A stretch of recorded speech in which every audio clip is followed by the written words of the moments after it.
Good Wednesday afternoon, and thanks for being with us on KARE 11 News Now. I'm Chris Arapsky. This afternoon, state leaders speaking out about the impact of a more than $2 billion federal funding freeze on Minnesota. That money is the annual federal Medicaid funding for the entire state. Nasira Kelvy is here with their message and the feds. Chris, we heard from State Medicaid Director John Connolly, who says the funding cut was decided even though the Center for Medicare and Medicaid Services had not launched a recent audit on Minnesota's programs. According to Connolly, CMS asked for a corrective action plan for Minnesota on December 4th. Connolly said many of the corrective measures the agency wanted to see were already being implemented, and his department met the CMS deadline by submitting the plan on New Year's Day. The CMS staff his office was communicating with did not indicate that their work was insufficient. But Connolly says their plan was rejected in a, quote, unprecedented way. Well, it certainly, as we said in our appeal letter, feels very punitive to us because this is way outside of the usual process and counter to federal regulation for how these corrective action plans are handled. Connolly also said he met with CMS Director Dr. Mehmet Oz this morning in Minnesota, calling the meeting productive. Chris? New today, the surge of federal immigration enforcement in the Twin Cities isn't going away for at least a week. A federal judge ruled there is not enough time to go over the merits of the state's restraining order against the Trump administration. That restraining order, filed by Attorney General Keith Ellison, called the influx of immigration agents unlawful and characterized it as a federal invasion. It's trying to stop the agents from conducting the operation in this state. The judge in the case set a deadline of January 19th for the government to respond to the lawsuit and a January 22nd deadline for the state to respond to that. Right now, the future of the U.S. Attorney's Office in Minnesota is uncertain after 6 federal prosecutors resign over the Justice Department's push to investigate Good's death and her widow. The DOJ also says there's not enough evidence for a criminal civil rights investigation into the ICE agent who pulled the trigger. Minnesota's U.S. Attorney's Office must now move forward without its top fraud investigator, Joe Thompson, one of the 6 who resigned. Thompson led the Feeding Our Future case, and his work helped deliver dozens of convictions against people who stole taxpayer dollars. We spoke to a former prosecutor from Minnesota U.S. Attorney's Office who says fraud cases currently in the works will likely slow down with these departures. When you have new attorneys that have to learn the case and start doing it from scratch, that puts you behind. Many of them are going to have to start over again, so this is not helpful for prosecuting those subsequent cases. In the past, the DOJ Civil Rights Division would typically launch an investigation to make sure officers did not breach the rights of the shooting victim, even if no criminal charges ever came of it. Today marks 1 week since Renee Good was shot by an ICE agent in Minneapolis. At 9:37 this morning, the exact moment that she was shot and killed, the community held a prayer vigil at the site of her death. It lasted for 3 hours, and people were seen bringing in flowers and paying respects to Good. Organizers say today's about pausing, not protesting, with a focus on quiet reflection, unity, and prayer for peace in a community that is still grieving. Right now, the Department of Homeland Security says that they've arrested 2,400 people since ICE operations started in Minneapolis on November 29th. Last Wednesday, ICE reported 1,400 arrests, though DHS says the number of arrests can lag.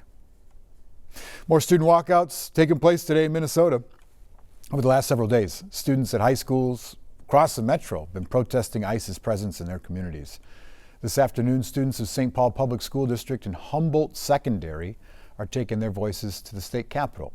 Students south of the Twin Cities are also walking out at Lakeville North High School as well. Right now, Minnesota-based groups are planning an economic blackout day in response to the ICE surge in Minnesota. That is planned for next Friday, January 23rd, leaders say. The groups say they are encouraging Minnesotans to skip work, school, and avoid shopping. A prominent Minnesota business was also called out by those organizations. If you're a business here in Minnesota, Target, we're looking at you. You're a homegrown business. And yet we've watched video after video of your own employees. Some of them American citizens being snatched from your halls.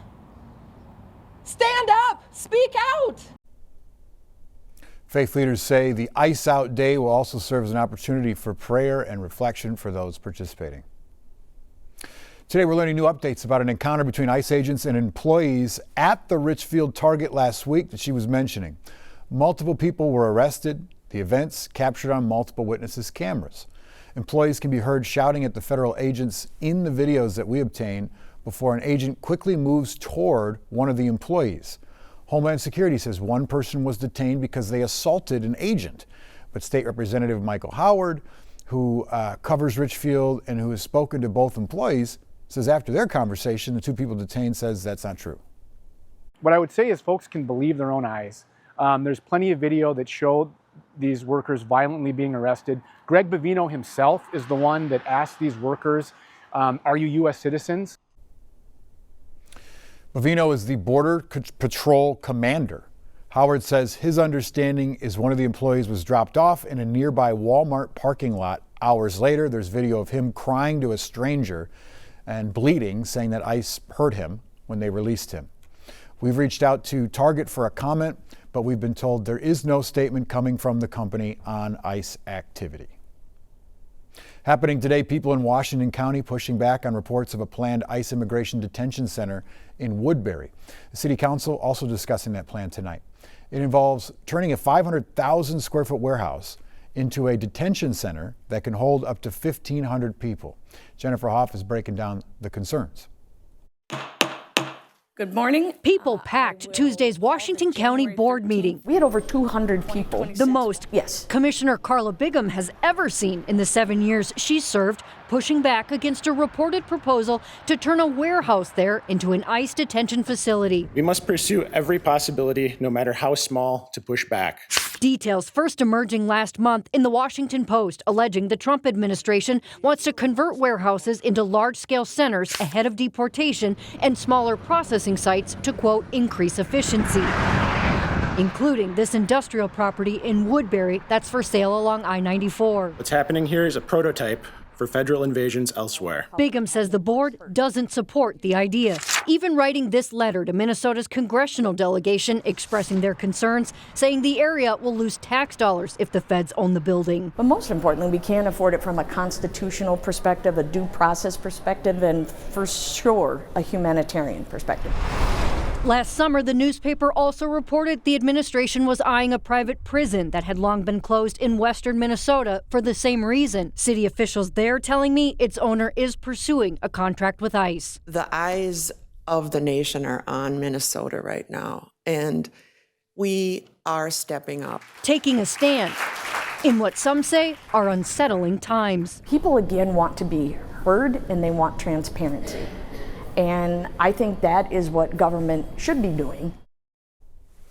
The Woodbury mayor also released a statement sharing similar concerns, but said she has not been contacted by any federal agency about the building. The Department of Homeland Security hasn't responded to our request for comment, but told the Washington Post that it couldn't confirm its reporting. Stay with KARE 11 as we follow this developing story. We're going to share the latest updates as we learn them on air, online, and of course on KARE 11 Plus as well. In about 2 months, thousands of Somali immigrants will lose their temporary protected status. Yesterday, the White House confirmed it's ending that status, saying that, quote, temporary means temporary, end quote. The move will impact hundreds of Somali immigrants living in Minnesota, forcing them out of the country by March 17th. Somalia has been under a TPS designation since 1991. And we are live from the White House, where right now, U.S. and Danish officials are discussing Greenland. It comes days after Secretary of State Marco Rubio told Congress President Trump wants to buy the Danish territory. Ahead of the meeting, Greenland's prime minister told reporters the territory is not for sale. He said if he had to choose between Denmark and the U.S., he would rather stay with Denmark. Trump argues Greenland is, quote, vital to U.S. security, saying the United States must own it to prevent Russia or China from occupying it. This afternoon, police are giving an update to an arrest made in connection to the death of an infant at a daycare in Savage. Remember this story? This happened at Rocking Horse Ranch back in September. 11-month-old Harvey Mucklebust was found unresponsive and later died. Just days earlier, police responded to another baby throwing up a, quote, blood-like substance at that daycare. In a week, House Republicans say they will hold former President Bill Clinton and former Secretary of State Hillary Clinton in contempt of Congress. That comes after both refused to testify in the Oversight Committee's Epstein probe. Committee Chairman James Comer said Republicans and Democrats want to hear from Clintons about their interactions with the convicted sex offender. We believe that because this subpoena was issued in a bipartisan fashion, the Democrats acted the day that the subpoenas were voted on in the subcommittee like they wanted the Clintons to come because they at that time, if you go back, they were wanting me to subpoena the estate, which I did. We subpoenaed the estate and got all the documents, everything. That was what the victims asked. That's what the Democrats asked. I think that's what the American people wanted.